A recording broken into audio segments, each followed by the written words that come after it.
दोस्तों, आज के समय में जिसे देखो वो चिंता में डूबा रहता है। हर किसी को निराशा और दर्द ने घेर रखा है। ऐसे में वो खुद का और अपनों का ना तो ख्याल रख पाता है और ना ही जीवन में कुछ कर पाता है। आज बुद्ध की इस कहानी से हम जानेंगे कि चिंता कैसे आपके लिए हानिकारक है और कैसे हम अपनी चिंता से बाहर निकल सकते हैं। ये बात उन दिनों की है जब बुद्ध मरवन में अपना समय व्यतीत कर रहे थे। इस समय तक बुद्ध की प्रसिद्धि दूर दूर तक फैल चुकी थी। बहुत दूर दूर से लोग अपनी चिंताओं और परेशानियों का समाधान खोजने उनके पास आते थे। ऐसे ही वन दिन जब बुद्ध मरवन में अपने शिष्यों को प्रवचन दे रहे थे तो एक अधेड़ उम्र का व्यक्ति अपने 20/21 वर्ष के पुत्र को अपने साथ लिए बुद्ध की तरफ चला आ रहा था। जब वह प्रवचन स्थल के पास पहुंच गए तो बुद्ध ने एक नजर उन पर डाली और इशारे से बैठने के लिए कहा। जब प्रवचन समाप्त हो गया और सभी लोग वहां से चले गए तो बुद्ध ने उस व्यक्ति को अपने पास बुलाया और बैठने के लिए कहा। वहां चारों तरफ हरियाली छाई हुई थी। मौसम बहुत सुहाना था और तरह तरह के पक्षियों की आवाजें गूंज रही थी। ऐसा नजारा देखकर उस व्यक्ति को अंदर से असीम शांति महसूस हो रही थी। इसके बाद बुद्ध ने उस व्यक्ति से आने का कारण पूछा तो इस पर व्यक्ति ने कहा, यह तथागर, मैं 2 दिन की लंबी यात्रा करके अपने पुत्र को आपसे मिलवाने लाया हूं। ये मेरा इकलौता पुत्र है और ये हर समय थका थका रहता है। ऐसा लगता है जैसे इसके अंदर कोई जान ही नहीं है, कोई प्राणी नहीं है। इसका स्वभाव भी काफी चिड़चिड़ा हो गया है। अगर हम इससे कुछ भी कहते हैं तो यह हमारी छोटी छोटी बातों पर गुस्सा हो जाता है। इसके देखने की क्षमता भी उम्र से पहले ही कमजोर हो गई है और इसके बाल भी सफेद पड़ने लगे हैं। इतनी कम उम्र में इतनी बड़ी उम्र का लगना, मुझे तो कुछ समझ नहीं आ रहा। किसके साथ है? क्या कर रहा है तथागर? मैं अपने पुत्र के स्वास्थ्य को लेकर बहुत चिंतित हूं। जब मैं अपने पुत्र को वैद्य जी के पास लेकर गया तो उन्होंने कुछ औषधि दी और कहा, अपने पुत्र को तनाव कम लेने के लिए कहो। वो अपने दिमाग में बहुत अधिक तनाव लेता है, इसलिए उसकी ऐसी हालत हो गई है। लेकिन मुझे उनके बहुत समझाने के बाद भी तनाव का मतलब समझ नहीं आया। मुझे नहीं पता कि तनाव होता क्या है, यह किन कारणों से आता है और उसे कैसे अपने पुत्र के दिमाग से निकालूं। लेकिन मुझे सबसे पहले तो यह समझना है कि तनाव होता क्या है। इसीलिए तथागत मैं आपके पास आया हूं। कृपया आप मेरी समस्या का समाधान कीजिए। यह सुन बुद्ध उसके पुत्र को बड़े ध्यान से देखते हैं। उसके चेहरे को देखते हैं, उसकी आंखों को देखते हैं और फिर उसके हाथों की नब्ज को भी देखते हैं। यह सारी विधि करने के पश्चात बुद्ध उस व्यक्ति से कहते हैं, तनाव लेना तो कोई नहीं चाहता, लेकिन फिर भी यह तनाव लोगों के दिमाग को दीमक की तरह पकड़ लेता है और व्यक्ति जान भी नहीं पाता कि वह तनाव में जी रहा है। लेकिन अगर व्यक्ति तनाव के कारणों को अच्छे से समझ लेता है और तनाव के बारे में कोई ऐसा पैमाना बना लेता है जिससे वह जान सके कि वह कितने तनाव में है, तो वह इस समस्या का समाधान भी खोज सकता है। सबसे पहले तो तुम ये समझो कि तनाव होता क्या है। जब भी कोई व्यक्ति कोई काम कर रहा होता है लेकिन उसका मन कहीं दूर भटक रहा होता है, कल्पनाओं में होता है, तो उसके शरीर और मन के बीच एक दूरी पैदा हो जाती है। यह दूरी जितनी अधिक होगी, व्यक्ति उतनी ही ज्यादा बेहोशी की अवस्था में होता है और शरीर व मन के बीच की इसी दूरी, इसी खिंचाव को तनाव कहा जाता है। आखिर कोई पसंदीदा खेल खेलने के बाद व्यक्ति चुस्ती और प्रसन्नता से क्यों भर जाता है, जबकि उसने तो अपने शरीर को थकाया है। लेकिन समझने वाली बात यह है कि खेलते समय मन और शरीर एक साथ पूरी तरह से उस खेल में केंद्रित होते हैं, जिससे शरीर और मन के बीच दूरी पैदा नहीं होती और कोई तनाव पैदा नहीं होता। और अगर दिमाग में कोई तनाव था भी तो वो भी दूर हो जाता है। लेकिन इसके विपरीत जब हम कोई ऐसा काम करते हैं जो हमें पसंद नहीं है, तो हमारा ससुर तो उस काम को कर रहा होता है, लेकिन हमारा मन कहीं दूर कल्पनाओं में भटक रहा होता है, जिससे शरीर और मन के बीच एक दूरी पैदा हो गई और तनाव ने जन्म ले लिया। इसीलिए व्यक्ति को एक समय पर सिर्फ एक ही काम करना चाहिए और अपने तन और मन की सारी शक्ति उसी एक काम पर लगा देनी चाहिए, जिससे व्यक्ति के अंदर तनाव पैदा ही ना हो। इसके बाद बुद्ध ने कहा, तनाव पैदा होने के मुख्य 8 कारण होते हैं और जिसने इन कारणों को समझ लिया वो जीवन भर तनाव मुक्त रह सकता है। मुख्य कारणों में सबसे पहला कारण है अति महत्वाकांक्षी होना।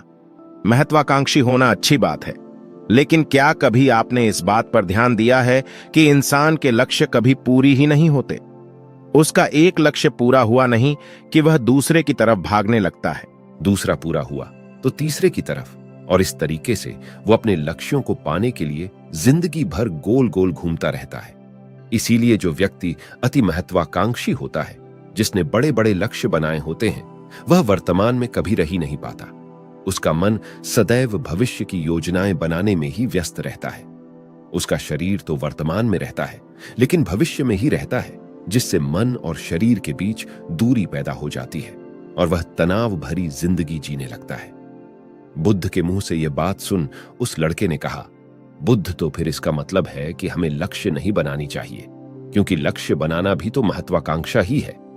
इस पर बुद्ध ने कहा, जीवन में लक्ष्य बनाना कोई गलत बात नहीं है, लेकिन समस्या तब उत्पन्न होती है जब वो अपना पूरा ध्यान उस लक्ष्य से मिलने वाले परिणाम पर ही लगा देते हैं और उसके परिणाम की चिंता करते रहते हैं।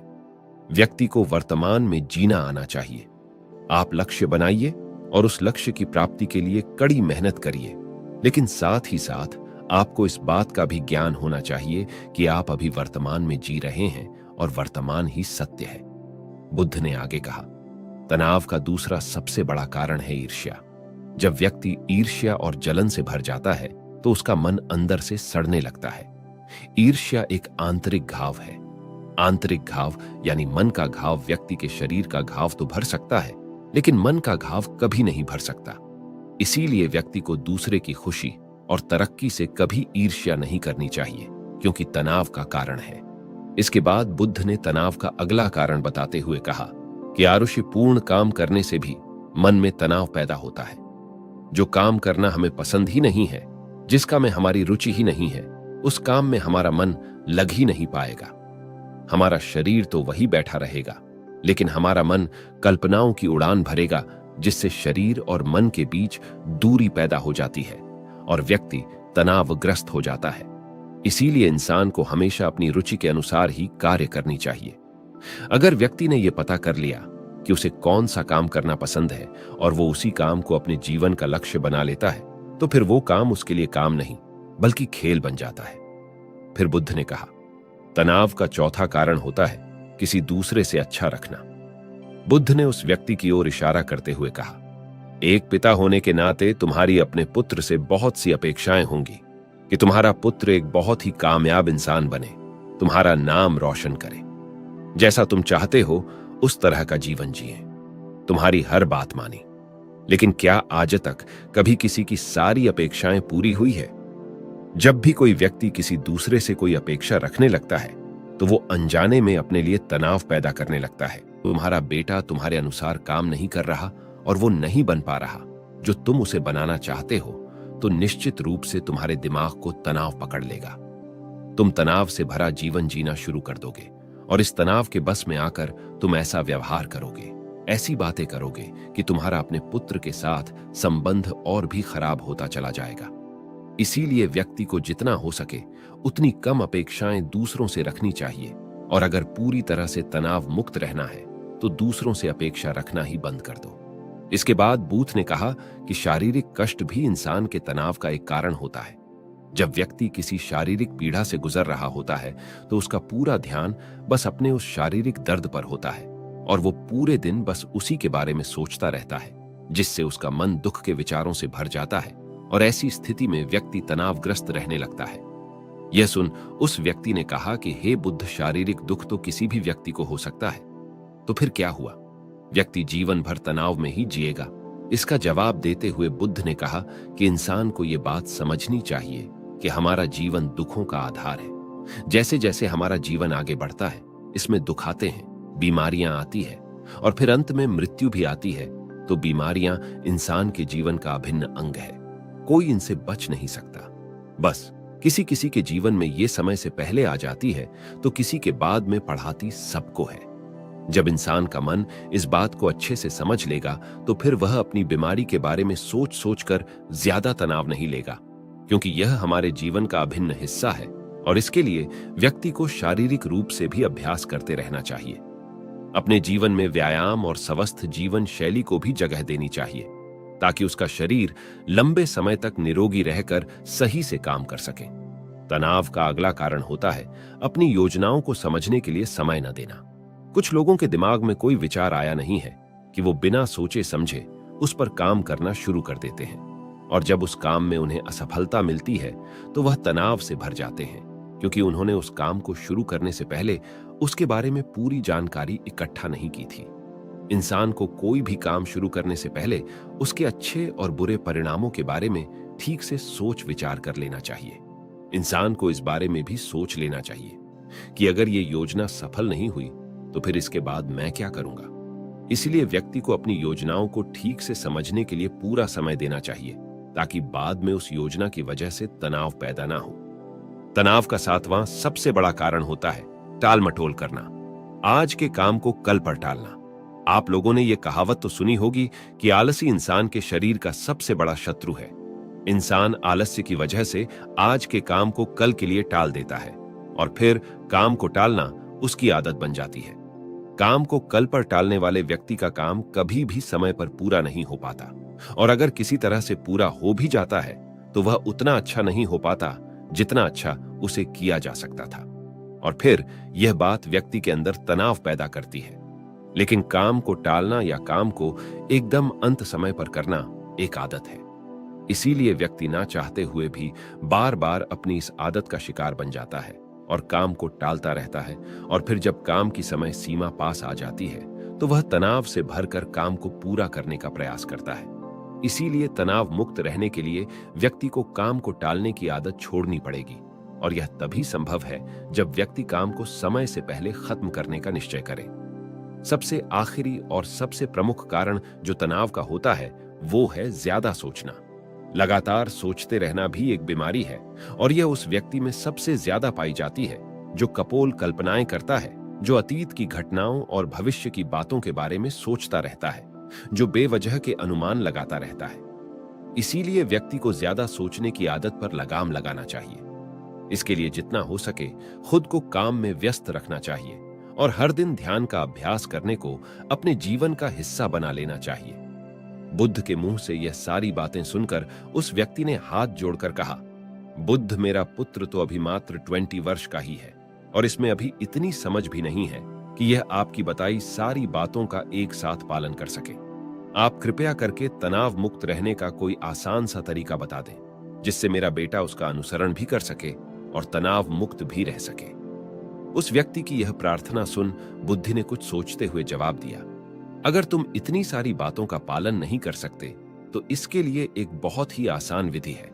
तुम एक बार में एक काम को करने पर ध्यान लगाओ भी काम कर रहे हो, उस समय पर सिर्फ उसी काम को करो, सिर्फ उस पर ही अपना पूरा ध्यान लगाओ। और अगर तुम्हारा मन इधर उधर भटक जाता है तो जैसे ही तुम्हें याद आए उसे वापस फिर उसी काम में लगा दो। यह सबसे आसान और अच्छा तरीका है तनाव मुक्त रहने का। जब तुम भोजन करो तो उस समय सिर्फ भोजन ही करो, उसके पूरे स्वाद का आनंद लो, उसी अनुभव करो। जब चलो तो अपना पूरा ध्यान सिर्फ चलने लगा दो। इससे तुम्हारा मन और तुम्हारा शरीर दोनों एक जगह पर केंद्रित रहेंगे। दोनों के बीच दूरी पैदा नहीं, जो कि तनाव का मुख्य कारण होती है। दोस्तों, आज की युवा पीढ़ी एक ही समय पर 2-2, 3-3 काम करने के आदी हो चुकी है, जैसे फोन पर बात करते हुए गाड़ी चलाना, खाना खाते हुए टीवी देखना, ये फोन चलाना, और फिर इनकी शिकायत रहती है कि मैं तनाव में जी रहा हूं, मेरा मन शांत रहता है, मैं चिड़चिड़ा सा हो गया हूं। जब कोई व्यक्ति एक ही समय पर 3-3 काम करेगा तो तनाव पैदा होना तो स्वाभाविक है, क्योंकि दिमाग तो एक समय पर पूरा ध्यान लगाकर सिर्फ एक ही काम कर सकता है। पूर्ण रूप से एक ही समय पर 2 कामों पर ध्यान कभी नहीं लग सकता। इसीलिए जहां तक संभव हो सके एक समय पर सिर्फ एक ही काम करने का प्रयास करें, वो भी पूरे ध्यान के साथ। दोस्तों, आशा करता हूं कि आपको इस स्टोरी से काफी कुछ सीखने को मिला होगा। धन्यवाद। ऐसे ही बुद्ध के उपदेश को सुनने के लिए आप हमारे चैनल को लाइक और सब्सक्राइब कीजिए, और हां, अपने दोस्तों, रिश्तेदारों में वीडियो को शेयर करना बिल्कुल भी ना भूलिए, जिससे उन्हें भी अपना जीवन जीने का सही मार्ग मिल सके।